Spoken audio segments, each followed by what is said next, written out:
Namo Namaste Gurave Mahatmane Vimukta Sangaya Saduttamaya Nityadvayananda Rasaswarupine Bhumne Sada Paradayam Budhamne Namaste Namaste Vibho Vishwamurte Namaste Namaste Chidanandamurte Namaste Namaste Tapoyogagamya Namaste Namaste Shrutijnanagamya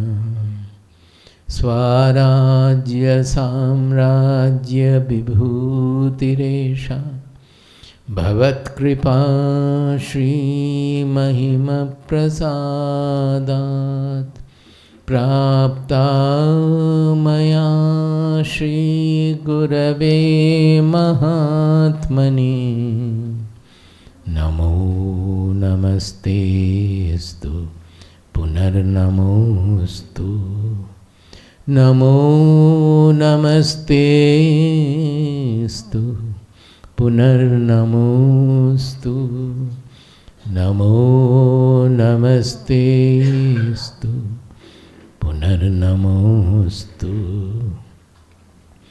Namastasmai Sadaikasmai Kasmai Chinmahase Namaha Yadetad Vishwarupena Rajate Guru Rajate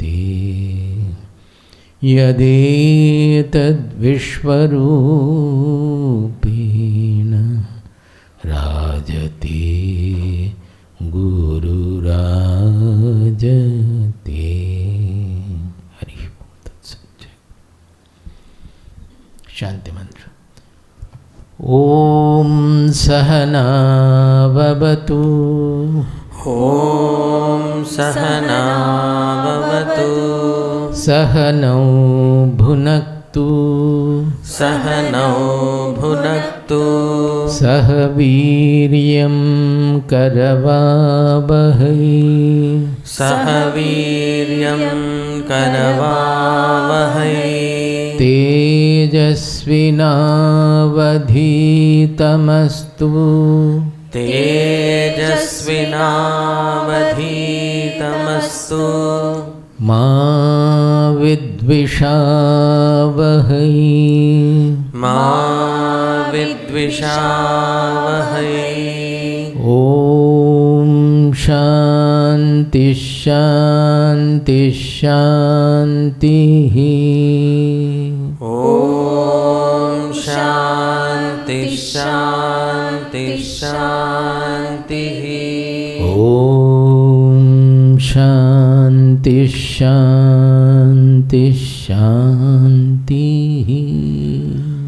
Om Shanti Shanti Shanti. Hari Om Tat Sat. Acha, I have go through all the introspection sheets you have given. Yesterday itself I had said more or less. Now today I have finished everything. I have not written any notes except somewhere marking little, so there is no point in giving it back to you. Rather, if you keep it with us, it may help us later on in knowing you, those who are keeping in touch and all. Would you like to be given back? Because you have yourself written and I have not put any comment here.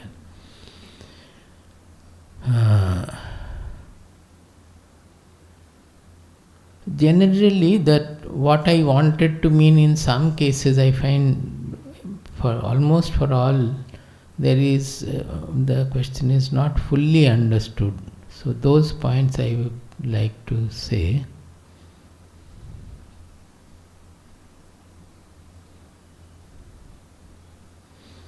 what are the constrictions or traits within your mind that make you choose to avoid the person? I think this Rajita has written quite clearly about it. The others, it is not so clear.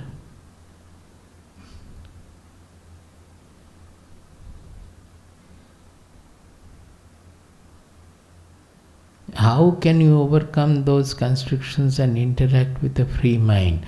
Similarly, this one as well as the abuse, somebody speaks abusively or blames you for something which is not true. What is your usual response and what would be the enlightened response? Now this you have written all, but in the enlightened response that I will ignore or I will not bother about it. This is the general answer. What I wanted, at least in some cases it should be that in one case it is there. That the next step is to feel compassion about the person. Whenever somebody is speaking agitatedly, there is something wrong in the person. Something has happened. Suppose in the office it is happening that somebody, particularly your subordinate, somebody, employee. Now, if he is little angry or speaks or maligningly or anything condemningly, we immediately get agitated and think how to punish. We may ignore it. That is the first step, that we may keep our self-centeredness and we may ignore.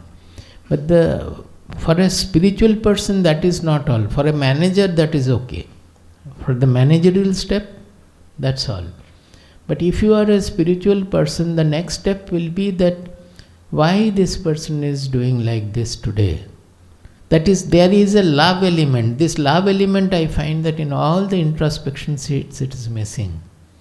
Most of the problems have to be solved by having that love. We are saying expansion, we are saying universal I. What is the meaning of this expansion or universal identity? It means love, nothing else. That love we have for ourselves only or for our close family. We don't have for others.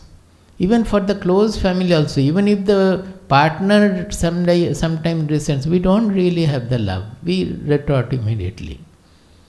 If we have the love, then immediately our thought should go that whatever he may say about me, but the fact is that he or she looks to be agitated today. What is the reason? Can I help?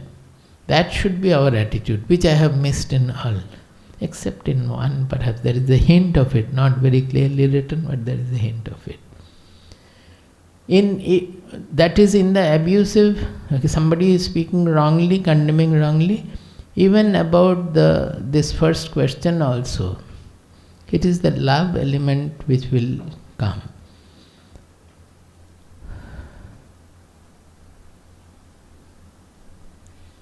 That is, how can you overcome those constrictions and interact with a free mind with a person you do not like? Do not like means we have already started disliking his qualities or so. Although he may have some good qualities, but this dislike which has got generated in our mind, that will not allow us to see the good qualities. We will not be able to stand the person's vision even. The moment we see, people say also, the moment I see her, my mind gets disturbed. Our cook had remarked about somebody here. That for general people it is okay, but the spiritual person it should not be like that.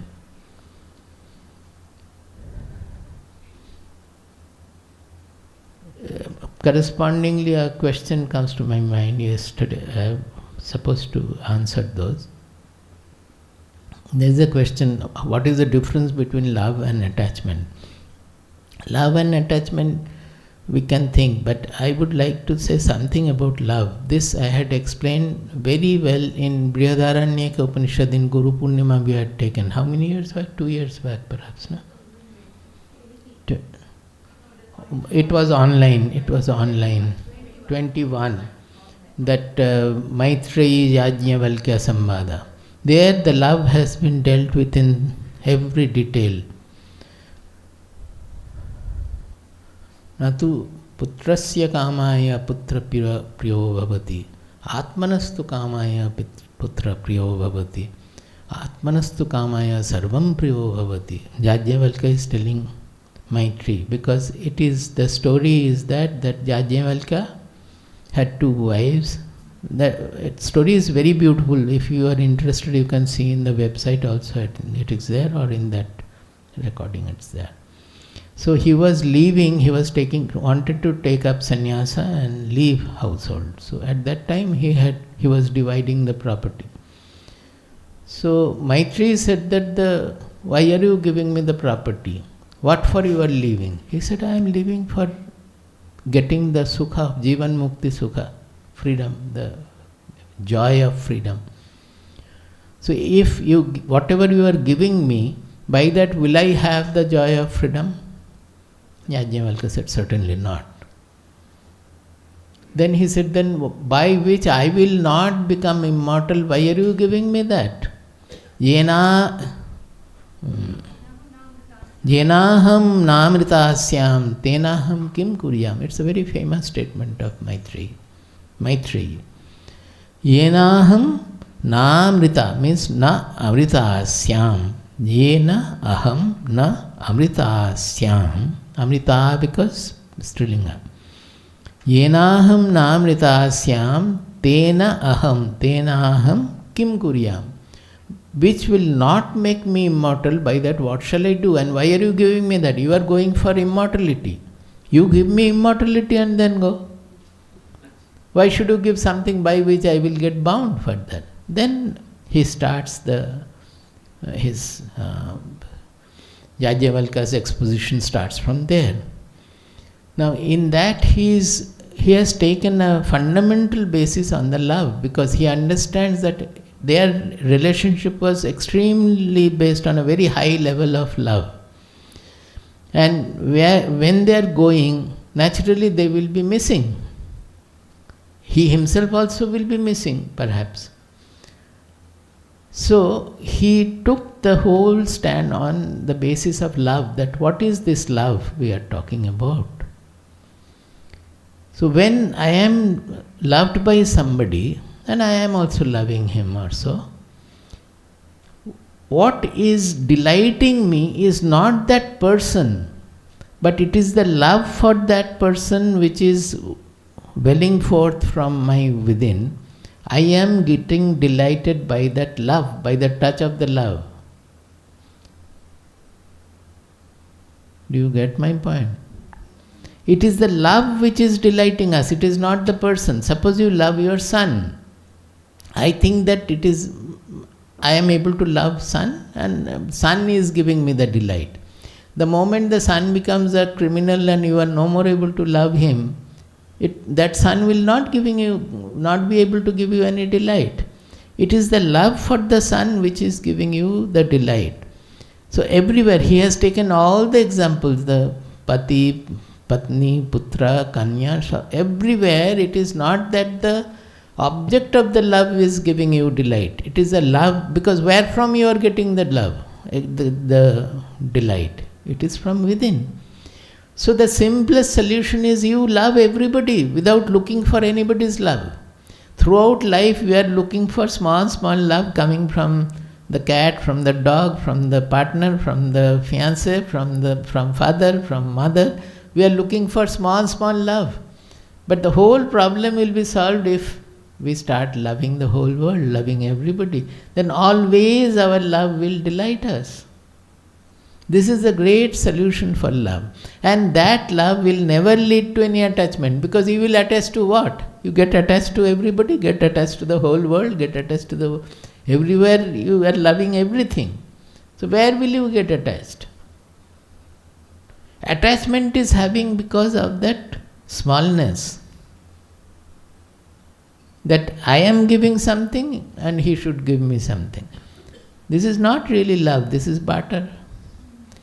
If you don't love me, I cannot love you. That is not love. Even if you don't love me, my love will be there for always. And it is the love, in spite of all the condemnation, everything, that love will never be decreasing at all. That love can be, when we get the touch of that love, then only we become expanded, expansive. So this joy, that permanent joy, permanent love, immortal love, all these things will become really meaningful when you understand this. The joy will never become permanent as long as you are looking for ordinary sukha. The real joy will be there in sukha as well as dukkha. Do you understand? No. You have to think, you have to find out. Similarly, the same thing I find in the dukkha also. I had asked the question with a particular thing in mind. This dukkha, generally we try to avoid dukkha, is it not so? That is why I said that, can you remember any dukkha where it has enriched you? You think of the dukkha, suppose you have read some book where pathos is anything like old classical, I know Oliver Twist and all. The new book, there will be many. I remember the cinema, the film I had seen by Satyajit Ray, the Pathir Panchali, very famous, it got that German award and all. Full of pathos, full of pathos. And I used to go and shed tears profusely in the hall. Those days it was all hall cinema, the mobiles had not come. So 6 times I have seen that film, to go and shed tears. So, and many people of my age, I could know that many had done, may not be 6 times, but at least 2-3 times they had seen. And they would also shed tears. Anybody whose heart is not made of granite will be shedding tears. Seeing. Like that, so many stories are there where when we read, we cannot even read, we start crying. There was a story of the Satidaha. That Sati, you know, that earlier days in Bengal and Western India also, it was very common that the young girls used to be put in fire with the pyre of the husband who is old and tired. It was the social degradation of things. It is called Sati Pratha. So there is a story of Vidyasagar where this is pathetically described. So we read it out to Swamiji.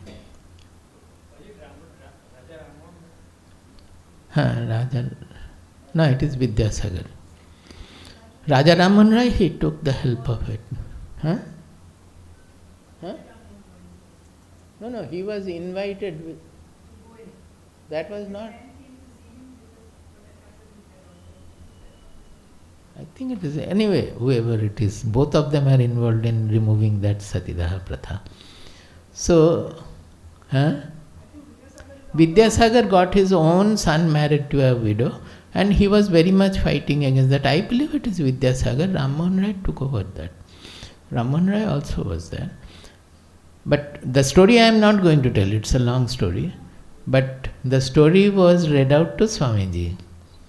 And he used to cry so loudly and like a child that we were feeling that people were asking us what has happened. Why? Because people will not know, they will say that why Swamiji is crying like this, must be the brahmacharyans and maybe Nutan Swamiji also done something. So it will be very bad for the surroundings. But he used to cry bitterly. One day at 4 o'clock I got up and found that a very loud cry is coming. Going there I understood Swamiji was crying. Just thinking of that. So, why should anybody do this? Reading a book, it is pathos, it is dukkha of the highest kind.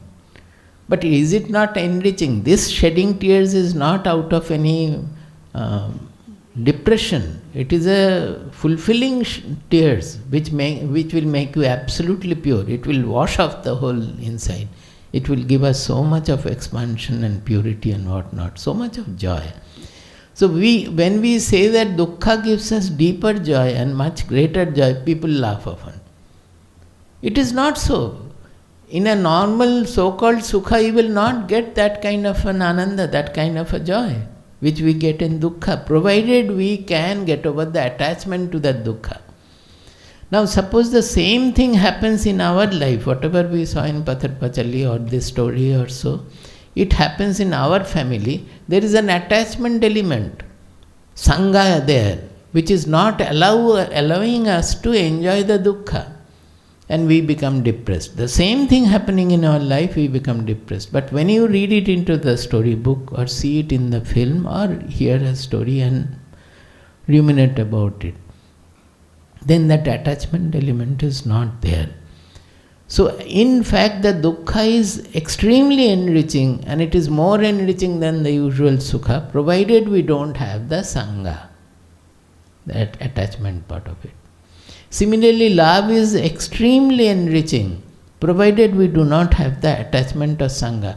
If we have the attachment, then the love will not fulfill you to that extent, because there will be expectation. Attachment will always bring with it an expectation that I have loved him, so he should do like this or so.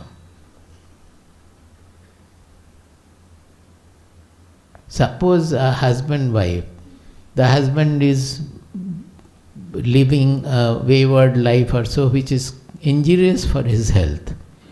But there is lot of love between the wife and the husband, and the wife is spiritual, she doesn't do anything like that. Now, is it not for that the wife should tell the husband, or somebody should tell, that if he loves the wife only for the sake of the life, should he not change his lifestyle? It should be like that. Otherwise, what is this love? If you may not like to go to the market or buying materials or all, but you have got married, the wife likes to do it.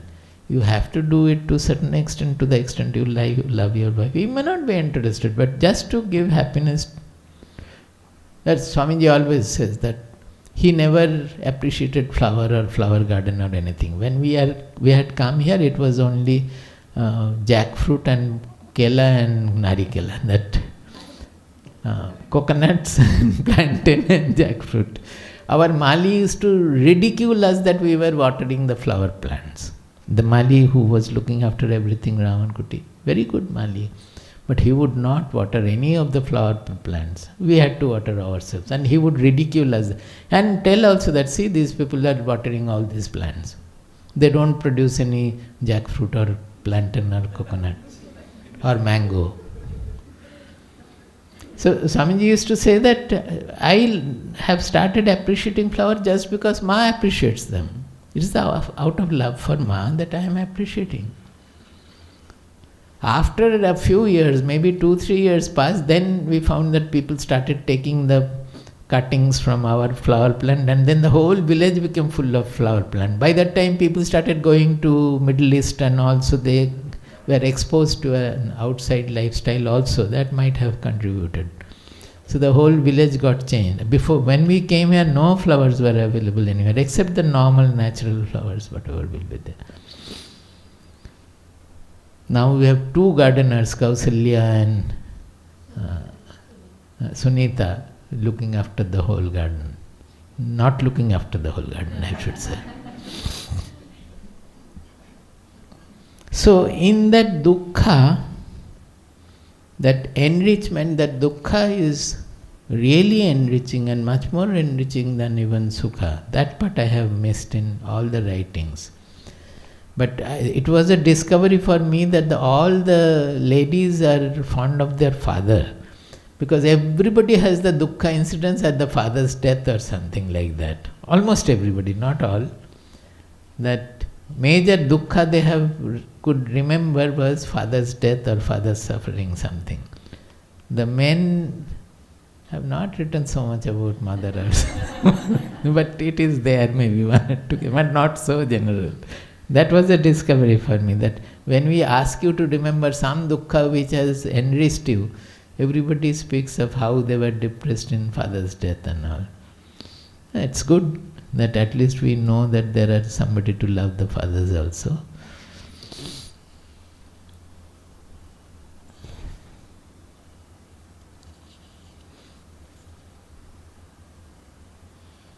So I did not mean to see that the enrichment comes from when I thought about the world, there is birth and death, and everybody is going to die, thinking that the mind became alright.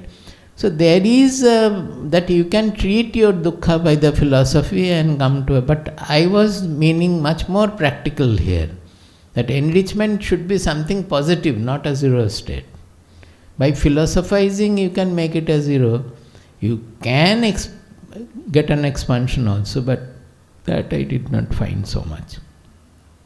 But actually, I always sing that Rabindranath song, Jeke ho more diyechu shukho, diyechu tari porijoy, shabare ami nomi, Jeke ho more diyechu dukho, diyechu tari porijoy, shabare ami nomi. I think I have forgotten the words fully. That is, those who have given me happiness in my life, through that happiness, O Lord, they have given your touch. So I prostrate before them. Those who have given me sorrow, through that sorrow or suffering, through that suffering, O Lord, they have given your touch. So I prostrate before them also. That is, where lies the truth then? In finding Lord everywhere, in Sukha as well as Dukkha, finding the Lord there. Those who have given Sukha, we are not getting elated in that Sukha. In that Sukha element also, it is an expression of the truth of Lord. So if in Sukha we can connect us, this is what I have been talking about, anchoring the buddhi in the soul. It is told in a poetic manner. I was trying to explain in a scientific manner. It is told in a poetic manner, which is of course more effective generally. Instantly, but then you will forget. Scientific manner has the benefit that same logic you will be able to apply everywhere and you can remember it. But this emotional poetic manner will be there as you apply right then. You have to remember that. If the mind is, it is not through the buddhi, it is directly through the emotions. It's more powerful, but maybe limited if we are not able to extend it everywhere. So, in the dukkha also, that dukkha element is not so much important. So that dukkha, we should get connected to the source, to the truth. In practical manner, scientific manner, sukha is a wave on your consciousness, dukkha also is a wave on your consciousness.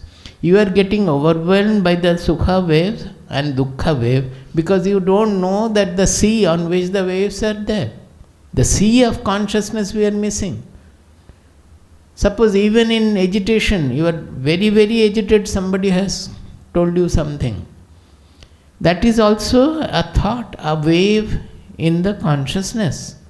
Because we are missing the consciousness substratum, the ocean, there is a whistling. Can you correct it?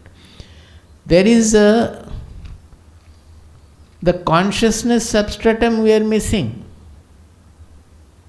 That is why we are getting overwhelmed by either sukha or dukkha. When we understand that I am that substratum on which this is a wave, that is also a wave. We identify with the sea level, ocean level. Once I had gone to Rishikesh, stayed there for 1 month. So he asked, there was a great Mahatma at that time in Kailash Ashram. We used to go to his satsang every morning, early morning for about 1 hour, 1.5 hours or so, sit there. So one day I asked him that, Swamiji, in Hindi, Swamiji, a Mahatma like you, will he have dukkha? I was very young at that time, 23, 24 years old. So, will he have dukkha? He kept quiet for a long time, talking to other things and all. Then he said, Acha, aapke man mein ye prashna aata hai? You are having this question?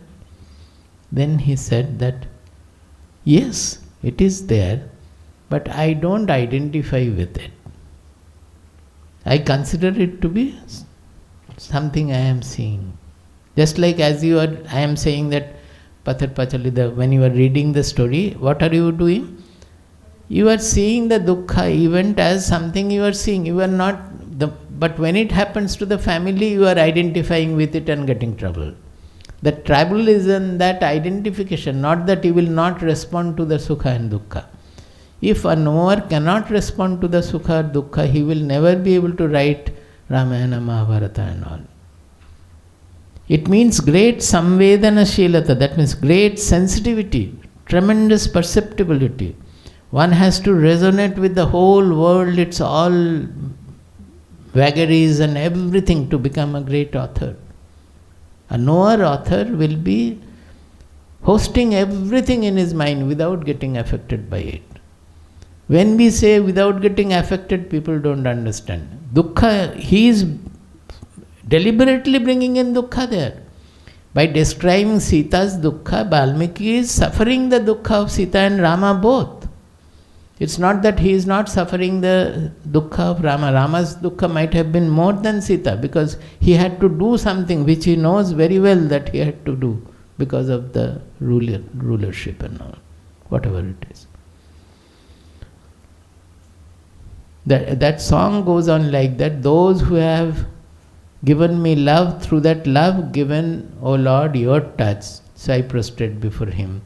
Those who have gone away from me, by going away from me, they have dragged me towards you. So Lord, I prostrate before them also. Then I think towards the end it is, in everything, in every action I have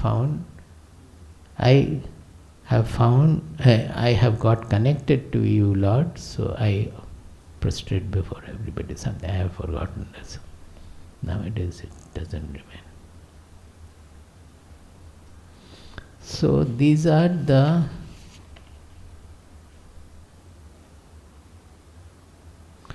about the teamwork. It is okay, you have narrated everything about teamwork, but I wanted a little more, that why is it that the teamwork giving you joy? And some of you have written also, if there is no ego of me or somebody else which is causing some disharmony, the teamwork is very joyful. But have you ever thought about it, why the teamwork is joyful when we do not interrupt it, when we do not interfere it with some selfish motive, ego and all those things? Particularly this thought came to me because we find in ashram, people used to get lot of joy in filling rice in the bags. During Guru Purnima, we used to prepare for the Dana Satra, so rice filling would go on with songs and with Nama Japa, and Swamiji also would participate. So everybody would joyously fill rice. So I used to see and think, I would not fill rice, but I would observe and think that what is this joy. Similarly, putting stamp on the envelopes or putting the prasada in the envelopes, people used to get lot of joy. So what is the reason? That one reason is, in teamwork what is happening? We are doing for some selfless purpose, that has to be done. Because the selfishness makes us small. Whenever we are becoming small, the joy is gone. So when we are doing a teamwork, through the team, actually what is happening is that we are expanding. Now I am only, say, what is your name? Hina. So when I am in a team, I am no more Hina. We are the retreat group working for Swamiji or working for this purpose. So actually we are all working together. Unless the divisional feeling, some competition, ego, etc., unless they come to interfere, we are all one. So actually I have expanded in everybody. Even in compassion, sympathy also, what is happening is we are expanding. We are getting the joy out of expansion, because I am compassionate to some other dukkha, or to an animal, to a dog, to a cat, whatever. All these are, we are allowing our mind to expand. The other day I was telling the example which I always say, that suppose for the first time in life you have gone to a hilltop or in front of an ocean. immediately you get so much of joy because it is limitless vastness all around. The morning when you get up and go and see the sea, so much of joy. Now, suddenly you get the news that you have lost your job, or you have lost your partner, or something like that. Immediately your mind collapses, is it not? Where has the joy gone? The sea is still in front. We think that the joy is in the sea, or joy is in the scenery from the hilltop. The vastness, the joy lies in vastness. No.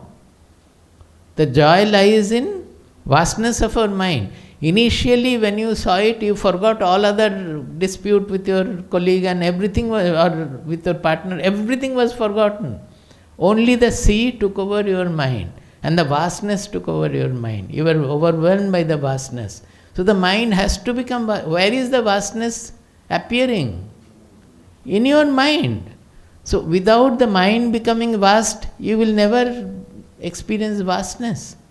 So it is the experience of the vastness, experience of the expansion that has given you joy. The sea is still there. Even if you stay on the beach for 7 days or say 1 month, after 14 days you will not look at the sea also.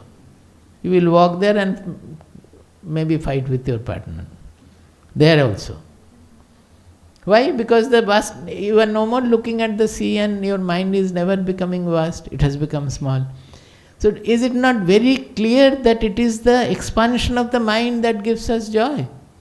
So if you can sit inside a room and get that expansion, if you become sky-like, if you become spatial, then you don't need any other such scenery or anything like that. You don't look for an object to make you vast.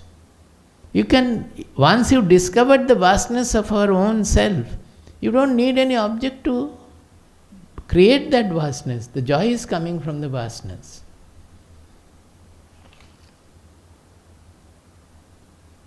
Why did he say this? Teamwork or anything, it is the expansion of the mind. It is the getting beyond, the removal of the constrictions of the mind which gives us joy. So it's a common goal. If you work towards a common goal, you get a happiness. Common? Goal of institution or organization. That is what we are discussing. Now, common goal means goal can be small, goal can be big also. It is a stamp fixing is also a goal. They have to be posted for the 10,000 letters, and prasada have to be posted for people. Many of the people will ignore it, but many of the people will get some joy. Our mind should be filled with that. When the people receive it, they should get something from it. So we should do it neatly. We should not put the stamp reverse or teda this way, that way. We should not gum it in the manner that the gum percolates inside and the prasada gets stuck to it. All these things, they come from our feeling for the people where it is reaching, not for any selfish interest. That selflessness gives us the joy. So whatever philosophy, whatever theory, whatever we have studied, the ultimate is in becoming selfless, in expansion. That means remove the selfishness and self-centeredness by cultivating selflessness, thought about others. Why in the present generation, even the young people are suffering so much? I don't know whether you know about only your child, but because we are going around, we are surprised to see the amount of suffering all over the world, not only here, particularly in Western countries. Why are they suffering? Everywhere I have found that final solution. I cannot say anything. I can say that I can tell you only one thing. You are too self-centered, if not selfish. Most of them are selfish. Even if you are not selfish, you are too self-centered. Replace that center by all. Do something. In some cases, young children, I said that you go to some other NGO, work for them.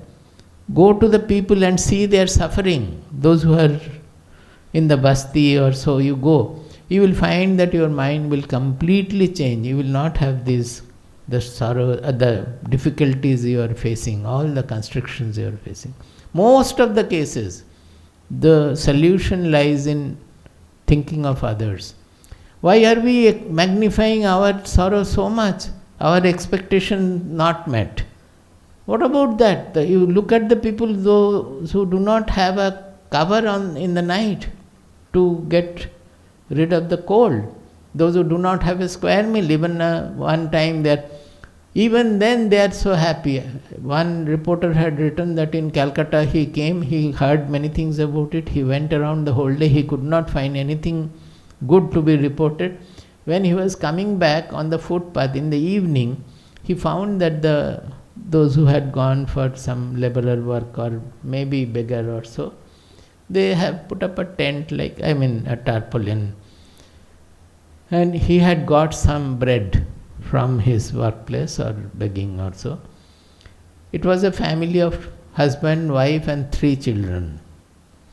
So they went in, they opened their whatever food materials they had come, roti, chapati and all. They opened their, and they called. There were 2 dogs lying outside. They were called there, and all of them together took food. They do not have full chapati for one person also. They may each is getting only 1 or 1.5 or even less than that. But they are giving the dog its share. Are they not happy? So if we see the world, our all self-pity will go.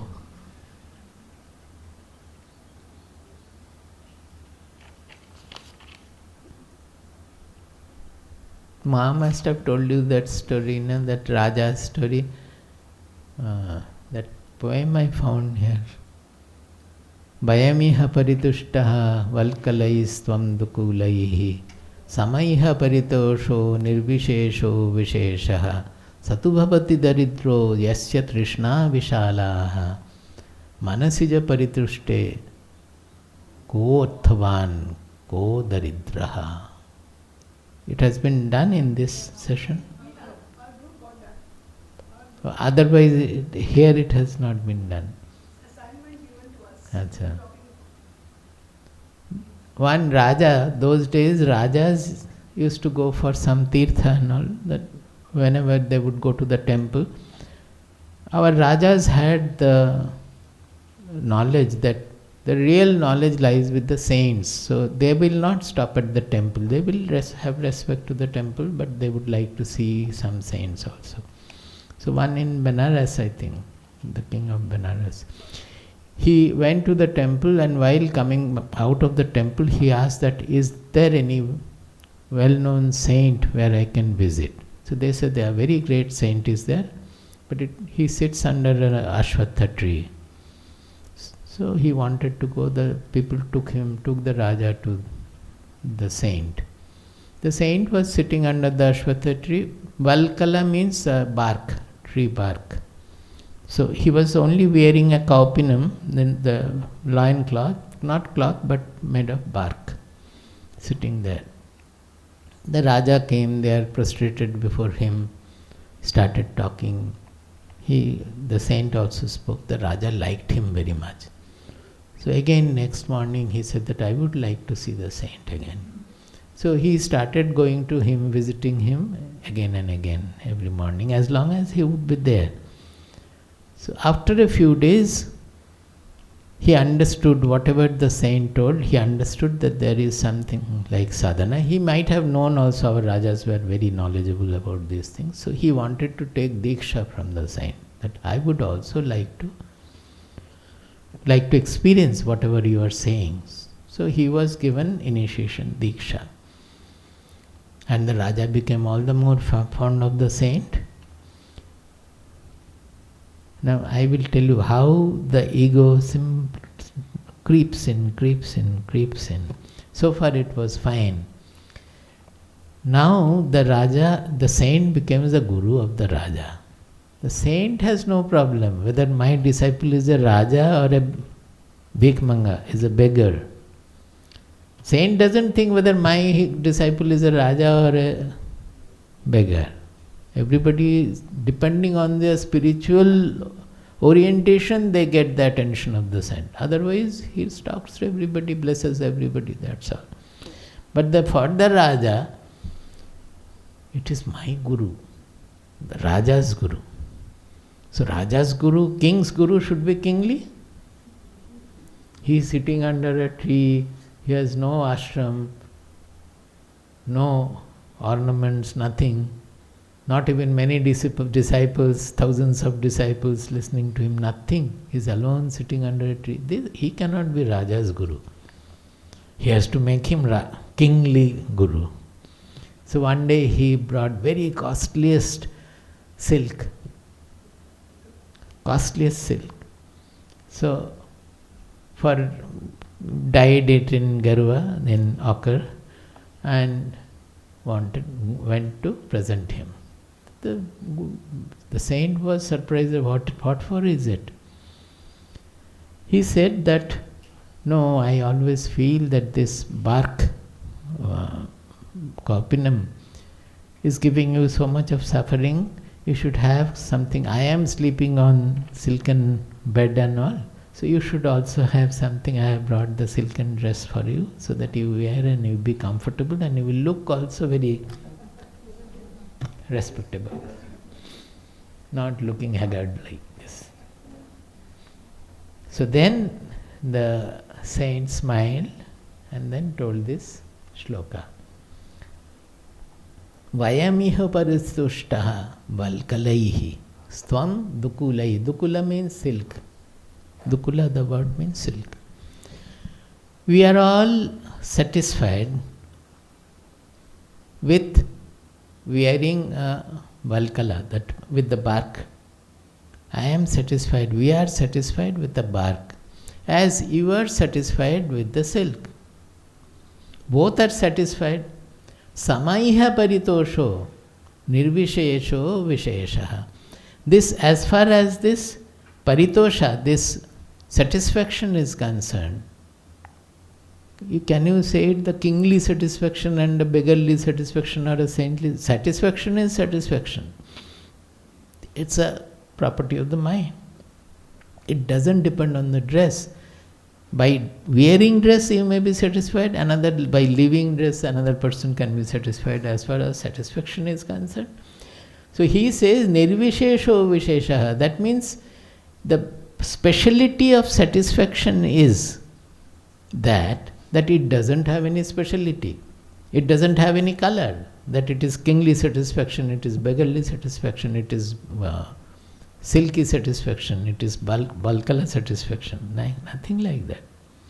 So its speciality is having no speciality. This nirvishesha is the term used for Brahman also. Because Brahman you cannot describe. By any parameter you cannot represent Brahman. Then it will become an object of concept, an object before our knowingness. So Brahman cannot be described by any adjective or any vishesha. That is why it is called nirvishesha. Its vishesha is, its speciality is that it has no speciality. Nirvishesha and ashesha, is there a difference? No, difference is that. Nirvishesha means it has no speciality. In this case, poem, it is used all the more poetically. Nirvishesho visheshaha. Its speciality is that it doesn't have any speciality. So Swamiji named me Nirvishesha because of that. Because I did not have any speciality. And that was my speciality. Whatever he would ask my opinion, I would say, ye bhi theek hai, wo bhi theek hai. Ye aisa karne se ye hai, wo aisa karne se wo hai. This is also all right, that is also okay. He is doing because of this, the other is doing because of, like that kind of a. So that Satu bhavati daridro yasya trishna vishalaha. A person becomes poor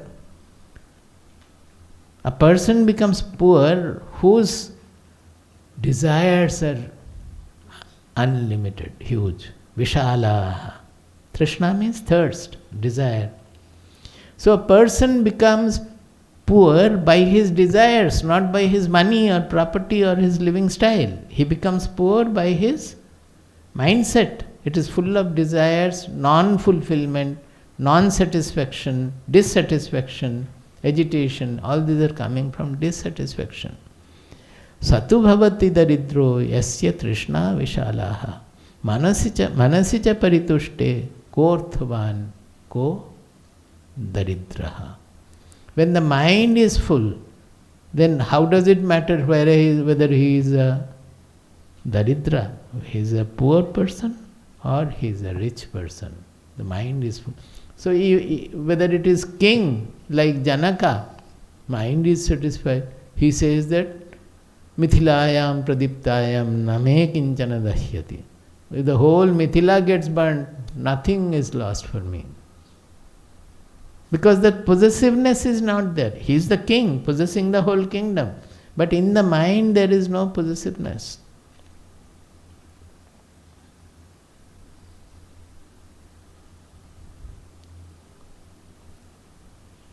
Why did I say this? Hmm? Hmm? Hmm?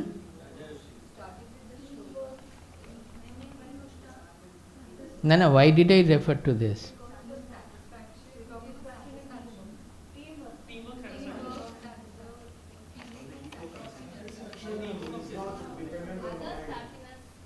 Depending on external situations, how your own internal mind is expansive. I was telling the Sara of whatever we have discussed all these days is becoming non-selfish and non-self-centered. Or you can say becoming always cheerful and satisfied, contented.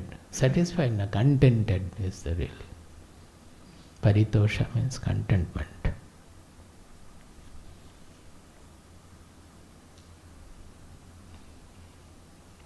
So we are not giving this to you. I have already discussed all the questions.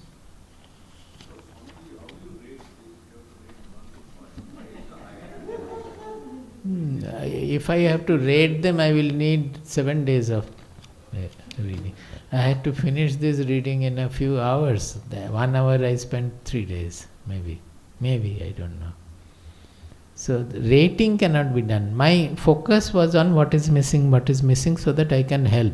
I have asked you to do an experiment or an exercise, say. By that exercise you should be benefited. Now I could have as well just given you back. That was my plan till yesterday. Then the whole plan changed because we thought that certain things are missing. Then today morning I went through everything again. Just scanned through everything and all these points came to my mind. Where is it lacking and where we can fulfill, so that it becomes beneficial to you.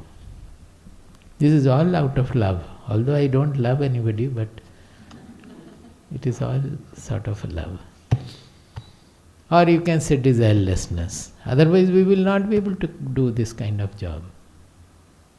Because how the people will be benefited, that was working in the mind. So I had to sacrifice some other things in the morning and just go through it again and find out the points. Wanted to say something? Huh? No? Let me see, a few more questions are there. Some are on the online here also. Most of it I have already discussed.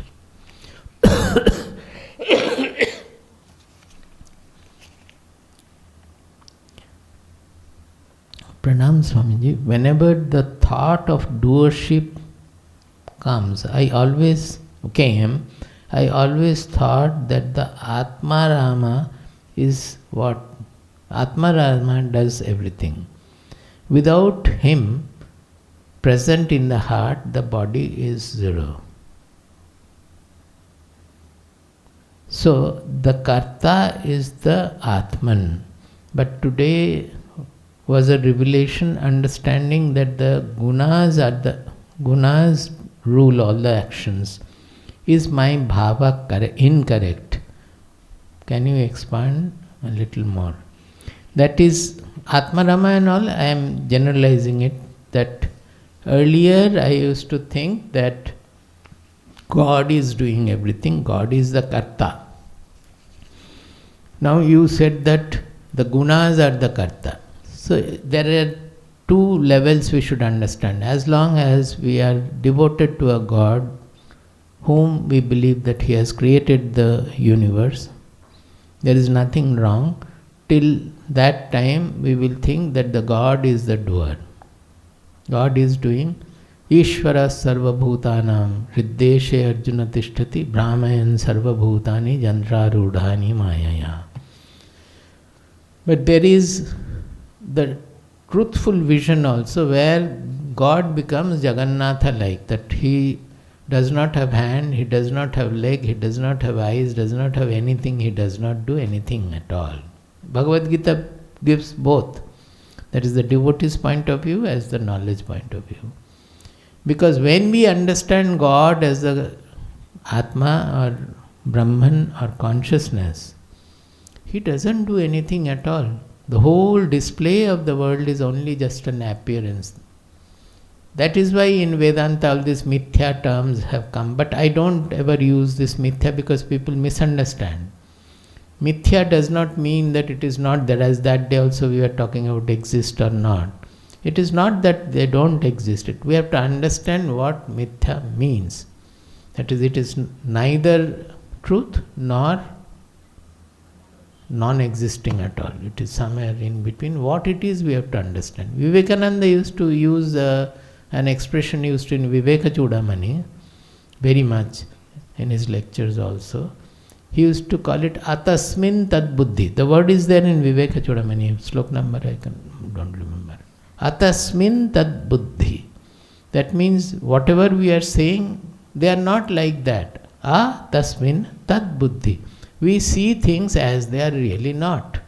That even according to science also, yesterday I said, na?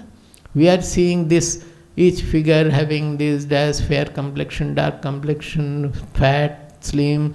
Then if you go into it, some happy or morose or depressed or elated, all those things we are seeing. The eyes are big, eyes are small, eyes are penetrating, eyes are dull. All these things we are seeing. When you have a microscopic or deep vision that all are a play of only elementary particles, where is all this gone? It is all depending on our macroscopic level perception that we have created all these things. So they are not as we seem to be. Even otherwise also you may think that he is my great friend, but actually he is causing all problem for you. So that also we don't know. Even if you don't have that kind of a vision also, what we know is only what is appearing to be. So in the whatever is being done by the God, that thinking that is perfectly all right. That is to reduce our ego and leaving everything on God. That I have not done anything, it is everything done by God. But when we are knowing the Atma or the consciousness of the Brahman, then the whole thing we have to understand the picture that the consciousness is the substratum, not even substratum because we cannot describe it. But you can think, suppose you know about that three-dimensional picture, what do you call them? Hologram. There, suppose you are seeing a palace, a beautiful palace is there. You can go this side, look into the palace from other side, you can even walk through also, but it will not have any solidity. Palace is appearing to be there. You are just seeing the palace. It is made of light only. Everything is of light. Like that, everything is made of consciousness. Now, whatever is made in this dual world, all the properties of grossness, subtlety, causality, that if you do this, this will happen, that will happen, everything is there. According to that are all our experiences. But it's all a play of nature, of the three gunas, where the consciousness is not at all. Consciousness is only hosting the play of the gunas. It doesn't get involved in anything at all. As in the dream Swamiji was saying yesterday, that you have had millions and trillions of thoughts from childhood. millions of dreams also perhaps. All this have gone. They don't change the mind at all. The mind remains what it was, is it not? So many pictures, so many things are coming. Morning when you get up, the mind is as it was. Nothing is there. All have gone. Like that in the consciousness, all these appearances also are like that. In that form, when we consider our I, that I is not getting involved in anything. The gunas are doing all the work. My body-mind personality is also part of the world. So it is also doing the gunas are playing through this body-mind personality also and interacting with the three guna world. So this vision, when you absorb this vision, it makes you absolutely sky-like. That is vairagya dawns in you. Vairagya means absolute, unattached you can say, or you can say impersonal, impartial vision. You see the whole play of three gunas everywhere. I am not touched by it. Nothing happens to me by anything at all.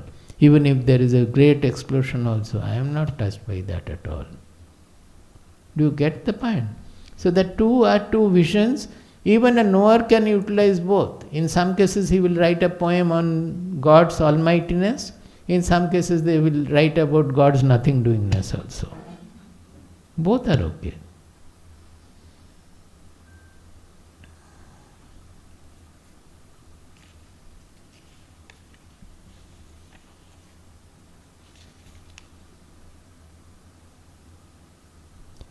Swamiji, if you could explain the mirror reflection example at body level. What do you mean by body level? Got it. Cleared, because we have discussed it further also.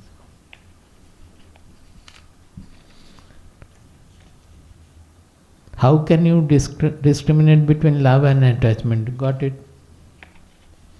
There is another thing also which often we say, this time it did not come into picture, the difference between desire and aspiration.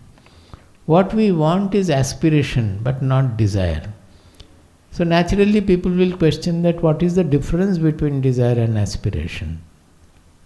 We can think about it in this manner that in desire there is a gap, a time gap. Suppose you desire to have the position of a chairman or in the office, or you desire to have a car like this, etc. You have the desire to have that. So when you are thinking, when you are feeling, experiencing the desire, it is about future something. But aspiration, there is no time gap. You aspire to be pure. We are saying you should never desire to be pure.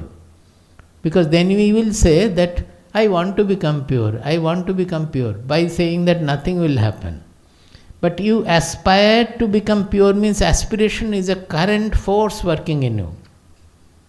You aspire to become pure means that aspiration is working in you. It is not one day I want to become pure. By that nothing will happen. This is what I said the first day about the Shanti mantras. They are all self-addressed prayer.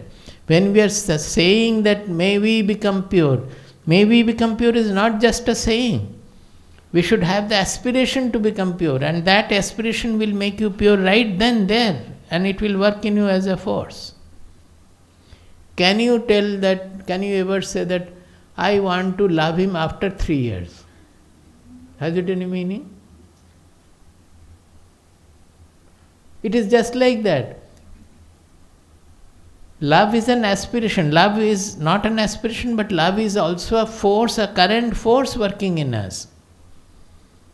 If you love, you love. You cannot say that I will love one day the whole world. Then you will go on saying till you die also, I will love the whole world one day.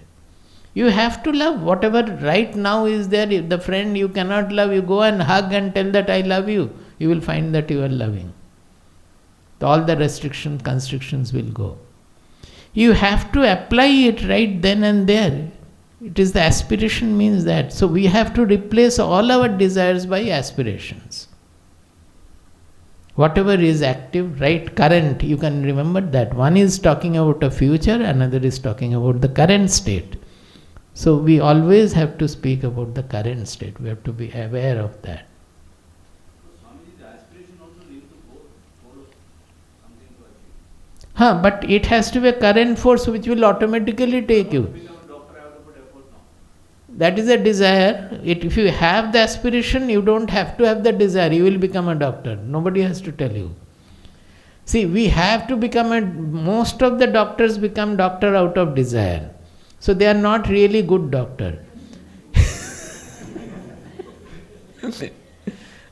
See, our Ayurveda, I think it is Sushruta, says in the beginning, before starting the book, they says that a Vaidyan is a Vaidyan provided he can enter the body of the patient through his mind and know all the details there. Exactly, I have forgotten. There's a shloka in Sushruta Samhita, I think.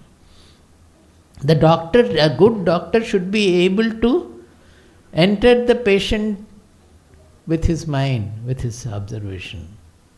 So if you have that, you want to save the society from diseases, you want to relieve people from many things and all, and that is your aspiration, automatically whether you studied medical or not, that aspiration will work in you, and in the process you will start study medicine and everything will be fine. But in most of the cases, the doctors are very respected in the society, highly paid and all. I want to become a doctor. And you appear for, if you are a good student, you may get, you become a doctor. That is not is it clear? Doctors should not mind that I am saying all doctors are bad. So, Swamiji, is it like a quality aspiration is versus a material aspiration?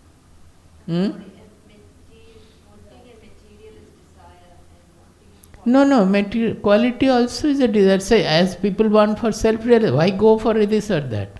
Self-realization, why are you not getting? Because in most of the cases, I would like to become self-realized. There is no aspiration for the self. If you have aspiration for the self, you will become self every moment. Self means what? Every moment you will expand. What is self? It is universal, all expansive. So every moment you will expand.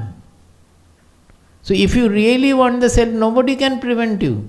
All your smallness, jealousy, competition, everything will fall off. And you will approach the self every moment. Goal you need not worry. You are walking the path of self-realization by becoming self every moment. Every step we take towards that is bringing us closer to the self. But most of the cases we want to become self-realization because somehow we have known that self-realization is something very rare and nobody has it. So I want to become self-realized.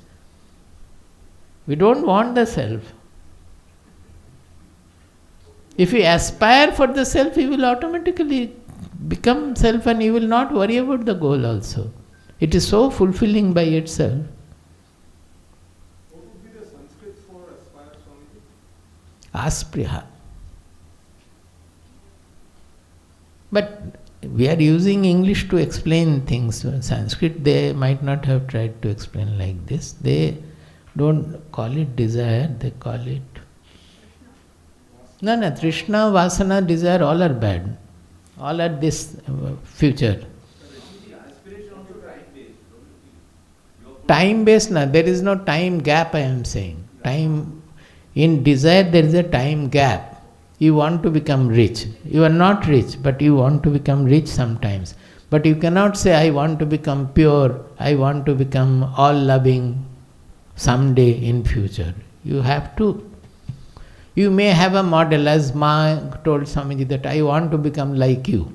So Swamiji said, what like me? What do you mean by becoming like me? Ma said that loving everybody.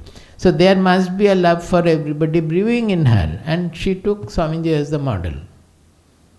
So there, although there is a future, but the aspiration is the current force. Otherwise the future will remain future. It will never become present. So it's like putting effort from day one. Zero time. Day one, zero time. Like if you do a morning walk, you have a certain, you do the practice. Not a practice, it's the current force working in you. Drive is already. Drive. Hmm. SPI is welcome, Swami. Is there like In Sanskrit knowledge required, is Sanskrit knowledge required for self-realization? Since learning Sanskrit takes lot of time, it is taking away the time to do sadhana. To do sadhana doesn't take any time. This itself is a sadhana to understand. Taking away the time to do sadhana. I understand that by knowing Sanskrit, I understand that by reading shlokas, I know the meaning right away and I don't have to depend on translation. I understand that by knowing Sanskrit, I will understand the shlokas right away and I don't have to depend on translation. No, this is one point. First of all, self-realization doesn't depend on Sanskrit at all. It doesn't have any language that one has to learn Sanskrit and English or Urdu or Greek or Latin. Nothing like that. Self-realization doesn't have anything. But the fact is that self-realization as is presented in our Shastras, it is presented by the Rishis and Gurus in the Shastras or in the writings. It will become very fulfilling provided you appreciate the words of Sanskrit, the expressions of Sanskrit. Because when you translate, it cannot have exact replica like that. Suppose the word Shraddha. How much we have to explain to say what Shraddha is. Finally I came to that point that, well, it is the value we have as for a certain things. Generally it is translated as faith. I felt that that is not a proper translation. In some other cases it is translated as application, devotion, etc. Well, if you understand, then it is fine. But the moment Shraddha is said, we understand that it is a whole application of the being for which you consider to be supreme. In one sentence, it means giving supreme the supreme position in life. We call God supreme, but give him the last position in life. When everything else fails, then we call God. Before that, we will call police, we will call MLA, you will call the king, everything, as long as those ways are open. When everything has failed, then we will, oh God, I could not do anything, call God.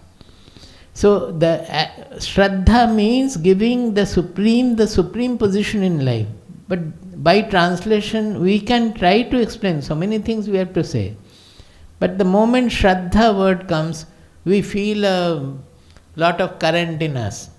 That Shraddha word itself generates that. Similarly, when we say neti neti, we don't have to explain anything. Once we understand Sanskrit well, na iti means anything concept we say, that means it is iti. That means it is becoming an object before the subject. So when he say neti neti means it is Advaita. It is Advaya. There is no subject-object difference. It is beyond Triputi. That knower, knowingness and knowledge, all it is surpassing everything. Not only that, there are many, the Sanskrit expressions are so beautiful, so deep, that it is difficult to get it from translation or anywhere. You will not be able to strike there. So those who have the capacity to know it is an Indian language and the mother of all our languages, so what is the harm in knowing? You said taking time and you are losing time for self-realization. You will not lose time for self-realization at all by knowing Sanskrit. It takes only 1 month to understand Sanskrit, if you really put your effort. You have put effort to learn all the rubbishes for 18 years or so, is it not? The doctors put 30 years for knowing nothing. And the engineers 20 years. some of us who have studied in vernacular medium, Hmm. this is I have. So when we used to solve maths problem, right? At the end of it, we used to write iti siddham.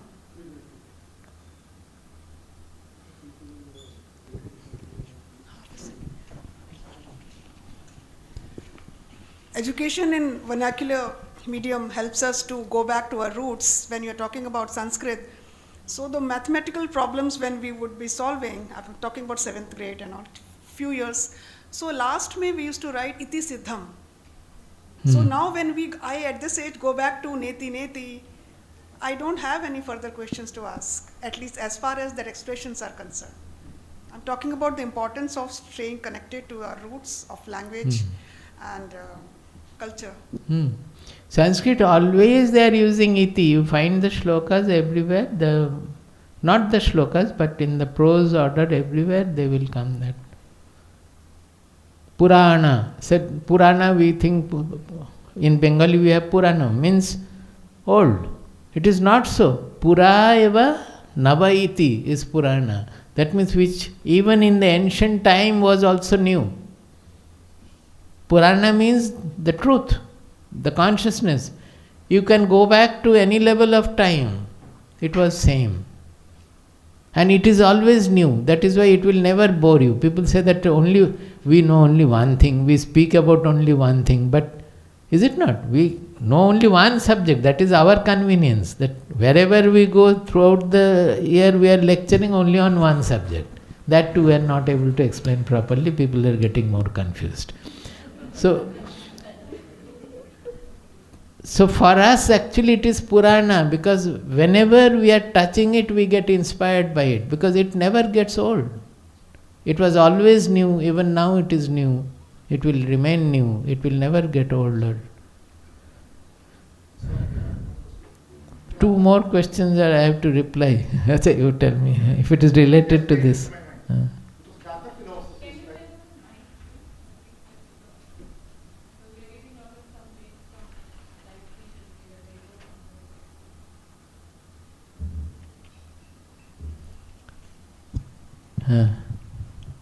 Swamiji, this Nedi practice, no? It's part of Advaita philosophy, right? So we have some other philosophies like this Dvaita and Vishishta Dvaita. Those sages would have realized. No, we are not speaking about any philosophy here. We are speaking about spirituality as practiced and experienced. So Advaita philosophy is philosophy, let them argue about it. When we speak about Advaya, we don't speak about the philosophy. We speak about the Advaya Jnana, which is an experience when there the knower known, subject object, that difference get dissolved. So in the absence of object there is no subject also. There is something transcendental, yo buddhe paratastu saha, which cannot be analyzed, cannot be understood by any philosophy, any argument at all. That is called Advaya Jnana, which is the non-dual knowledge. That is an experiential statement, nothing to do with philosophy. Yesterday somebody asked that where it is. I think what is your name? Aditya. I said Advaya.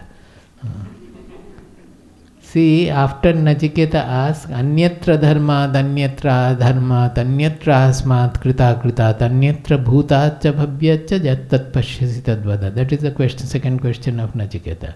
If you find anything transcending the code of duality, transcending the cause and effect duality, dharma, dharma, cause and effect, transcending past and future, you tell me about that. So in reply, Yamaraja is saying, this is verse number 1.2.18. Kathopanishad 1.2.18. This I had explained, I am just reading it out. This is there in a different form in Bhagavad Gita also. Na jayate mriyate va vipaschit nayam kutaschinna babhuva kaschit ajo nitya shashvatoyam purano na hanyate hanyamane sharire. He says, na jayate mriyate va vipaschit. Now vipaschit you can say the Atma, or vipaschit you can say the knower also. Why? Because the knower is one who has identified with the real Atma. So whatever is true of the Atma is true of the knower also. Vipaschit as such means the jnani, the knower. He doesn't get born, doesn't die. His body gets born, his body dies, but he has shifted his identity from the body-mind personality to the universal consciousness. So he no longer thinks that I am going to die or that the mirror breaks, nothing happens to the original light. He has seen the original light, so he feels that this is what I am, and it is now getting expressed through this body, which I am egoistically saying that this is I am, and all other bodies also the same thing is getting expression through. Nayam kutaschit na babhuva kaschit. This sentence I said that you should remember this was written how far back we don't know. 7,000, 12,000, 20,000, it's prehistoric, so we cannot say. This statement means that it has not born out of any cause. So because the whole created universe is cause and effect chain, causality. But this causality cannot be applied by definition also if there is any absolute truth. Then again we will ask the cause of that. So it has no cause. But the moment we say that it has no cause, then it cannot cause also anything, because if it has caused the universe, then again this is related as an object with as the cause of the universe. So it cannot be an object at all. That is how they discovered the I there, that the whole objectude is floating in that I. Na babhuva kaschit. It has not born of anything and it cannot give rise to anything at all. This kind of a extremely precise statement is there there are many in our Shastras, which the scientists also will find it very difficult to understand unless they do the sadhana. Ajaha, it is unborn. Nityaha, it can never change, always the same. Shashvataha, which means immortal again. Puranaha, just now I told you Purana. If you make the ordinary meaning of Purana, means वो तो पुराना है, बोलते नहीं है जो बाजार में दे दो, गुदरी बाजार में डाल दो, पुराना है. That means you give it to the garbage collectors. It's old. Purana means old. No, Purana means Puraiva Navaiti. Pura api Navaiti. Pura api Navaiti. Even in the ancient, most far back in time, as far back you can go, it was still new. Because it is beyond time, it is transcending time. Time is within the time is always related to cause and effect chain, is it not? Whatever is preceding in time, we call it cause. Whatever is following in time, we call it as effect. When cause and effect chain beyond that, transcending that means it is transcending time also. Na hanyate hanyamane sharire. When the body is killed, it cannot be killed by that. Because it was, war was the background, that is why.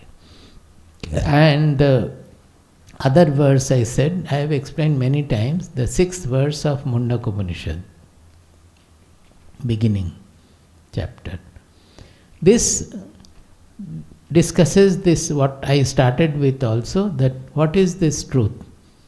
Is it the karta? Is it the bhokta? Such a clear shloka, in one shloka everything has been spoken of. Then they came down to a lower level and started explaining again. This is the 6th verse of 1.1.6 in Mundaka Upanishad. Yat tadadreshyamagrahyamagotramavarnam achakshushrotram tadapanipadam nityam vibhum sarvagatam susukshmam tadavyayam yat bhutayonim paripashyanti dhiraha. He says that paripashyanti dhiraha, the wise people, the knowers, they see where? Paripashyanti, they see it everywhere. See is not with the eyes that I see this is soul, this is the soul. No, not like that.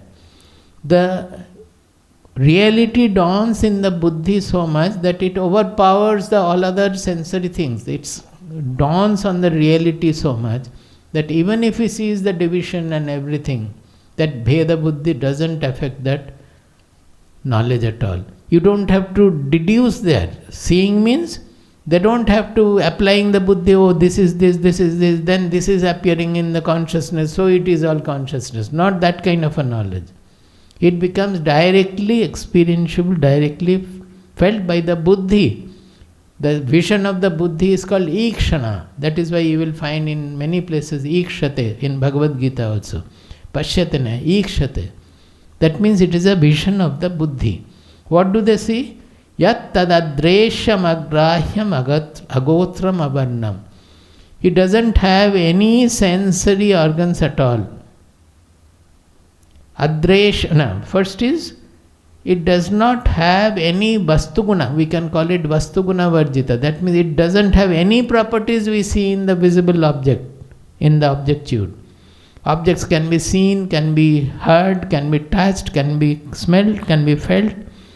Nothing of that can be done about that. The soul or the Atma or the truth or the consciousness cannot be felt by any of the senses. It doesn't have any of the properties which we find in the visible ken. Adreshyam means cannot be seen, but it means all the five indriyas you have to apply there. Agrahyam means all the karmendriyas, you cannot grasp it, hold it. No, with no indriya you cannot kick it also. Agotram, it does not have any gotra, means a lineage. Causality, it has come from there. It has come from the Himalayas. Himalaya has come from the Pacific Ocean. Nothing like that. It is just there, that's all. No causal chain beyond. Avarnam, it does not have any color. Color is to differentiate. Nothing like that. So it cannot be perceivable by any of our sense perceptions. The second one is Kartribhava also is not there. This is what the Vastu, that is the objective qualities are not there. The second one is Achakshu Shrotram Tadapani Padam. It does not have eyes, it does not have ears, it doesn't have hand, doesn't have legs. So it cannot do anything. Akarta, it cannot do. Then Nityam, Vibhum. Nitya means which is beyond time. Vibhum means beyond form. It is all forms, which has become all the forms, visible forms, everything which has become. Can it have any form? Because it does not have any form, it can become all form. Can you call it formless? No, because it has become all the forms. So it transcends the correct expression is transcending the forms, transcending time. Sarvagatam, it is actually not Sarvagatam, everything is appearing in it. Sarvagatam we are saying, that is as if it is penetrating everything. Truly speaking, everything is just an appearance on it, like lighting a camera in the air. It is air only, like that. Everything, the whole world is written on it. Susukshmam, it is extremely subtle, subtler than the subtlest. What does it mean? Whenever we say Susukshmam, it is very subtle, we are again thinking in terms of object. That the air is subtler than the water, the space is subtler than the air. It is not like that, because it is not in the objective ken at all. But the whole objectude is visible in it, so it has become the whole objectude. So its subtlety cannot be imagined by any objective parallel or any illustration, because it is the subject and transcending the subject also. Now he says, Tad abhyayam yat, I will take 5 minutes more today. Tad abhyayam yat bhuta yonim paripashyanti dhiraha. Dhiraha paripashyanti. Dhira sees everywhere. What is that? This word I wanted you to be careful about.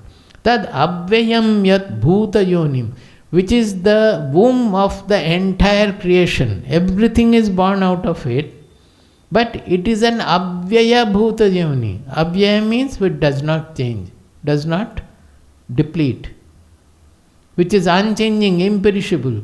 In the whole of creation, you cannot find any source which by giving rise to anything will not change. Yesterday I said that when the sun is radiating, the hydrogen is getting changed into helium. The source is getting changed. Even if you say Big Bang also, there is some source which will undergo some change in giving rise to something. Because the creation, as long as it is a material creation, the material undergoes a change in producing the effect. The cause becomes the effect. So it is not in the objectude at all. It is the consciousness which does not change at all in producing the whole universe. So it is not a parinama srishti, it just appears in the consciousness, by which the consciousness does not undergo any change at all. These great statements are there, just one word.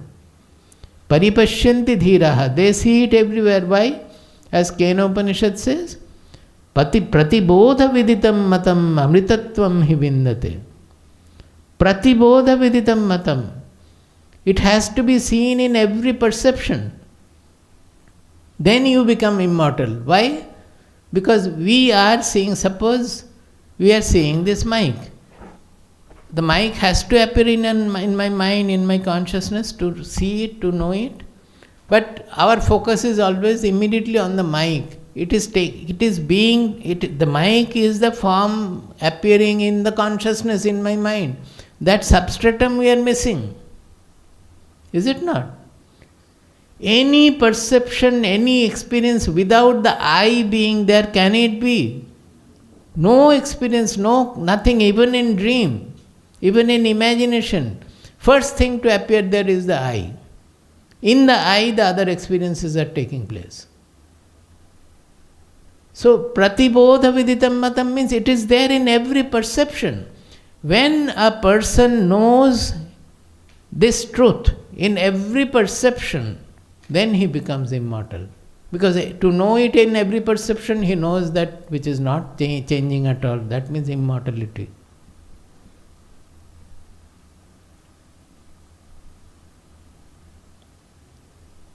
So I will stop. Tomorrow, if at all any handout can be prepared meaningfully, I will give, otherwise not. But I don't want to give the handouts because they are mostly given and they are quite good. But most of you will be having it.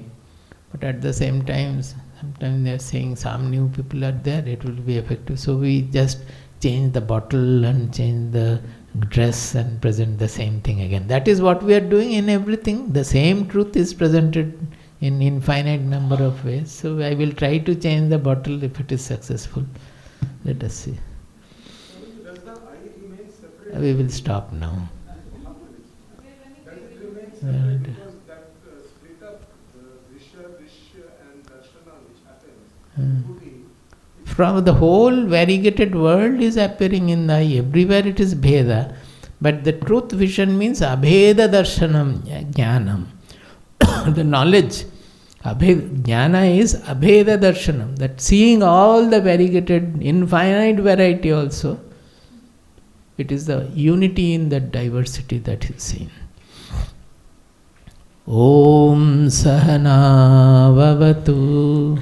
Om Sahana Vavatu. Sahanau Bhunaktu. Sahanau Bhunaktu. Sahaviryam Karavavahai. Sahaviryam Karavavahai.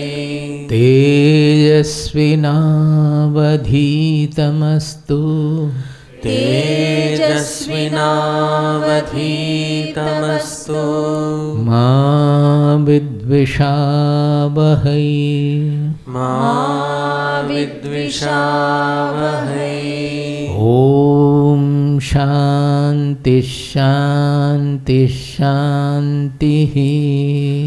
Om Shanti Shanti Shanti. Om Shanti Shanti Shanti. Om Shanti Shanti Shanti. Hari Om.